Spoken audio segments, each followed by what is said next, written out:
Welcome back. Now that we have gone through your first play, Aeschylus's Persians, we're now going to spend some time going through some of the additional background that is helpful on ancient Athenian history. We're going to go through several smaller videos that will lead us up to the next play that you're reading by Aeschylus, the one called Seven Against Thebes. There is quite a bit that happens surrounding the Persian Wars that you just heard about in our previous video, both before those wars and after. So we're going to go back in time and talk about what led Athens to the democracy that came to prevail so marvelously and triumphantly for a time in the 5th century BC, including especially the way that they conquered the Persians. Then from there, we will set ourselves up for understanding how the decline of that same government began to take hold in the 5th century BC, and the period that initiates that decline is the one that will be relevant when we turn to Aeschylus's play Seven Against Thebes a few videos from now. So, as we said, we're going to go back and now to talk in more detail about the early period of Athenian history that we talked about very briefly in a previous video.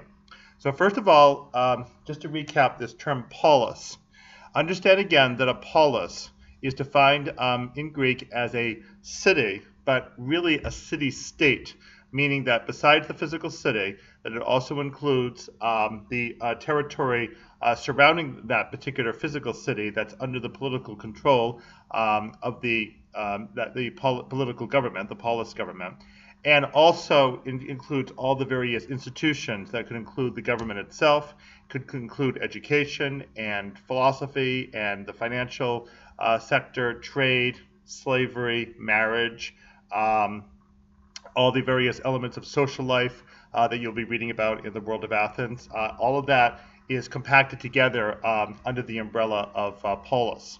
So the first thing to understand is what exactly was Athens like in the days before it had what we come to term now a democracy. So first of all, in its prior history, the Athenians were in fact ruled, according to their legend, by kings. The most famous king, of course, was King Theseus, the one who was renowned for the slaughter of the Minotaur, as we talked about previously. But Theseus himself wasn't the only such king. We actually do have records of earlier kings, including the one named Erichthonius, the one who was produced from the rather unsuccessful liaison between Athena and Hephaestus that results in semen that gets on Athena's robe, and when she gets rid of it, that produces Erichthonius, who was then the one produced in the basket that these women open, all completely surrounded by snakes. So I'm going to talk in the next video about the concept of the snake as a distinguishing feature with early Athenian gods, who Athena is as a goddess versus who other figures are who are more closely associated with the earth. But for right now, it's sufficient to understand that Theseus is representative of a time period when the Athenians were in fact ruled by kings.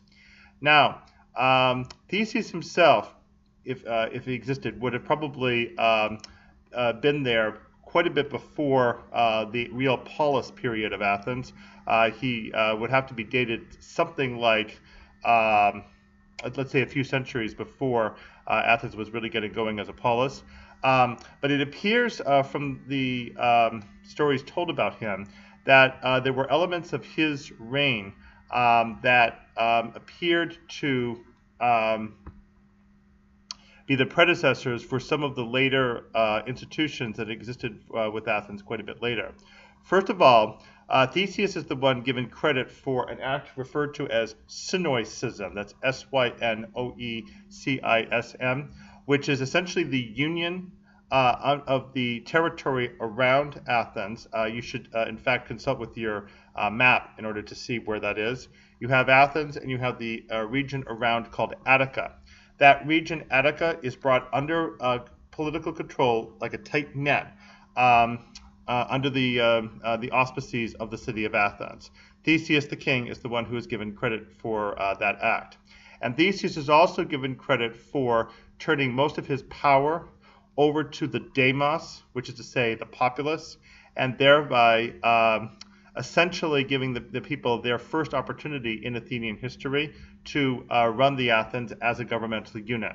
So with the accreditation of, let's call it democratic leader in a very loose sense, Theseus essentially establishes a precedent for which the Athenians can later develop a government in which the populace, the demos, is considered to be the primary ruling unit. So that's the first element to understand about Athens as a polis, to understand that its background involves kings, and again, most notably King Theseus. In the next video we're about to come to, we're going to go to the next step, and we're going to talk about a different type of ruler in Athens, still pre-democratic, but much more closely aligned with the way democracy would rule, and that's the leader called the Archon. So come on right back, and we will continue our history of Athens very shortly.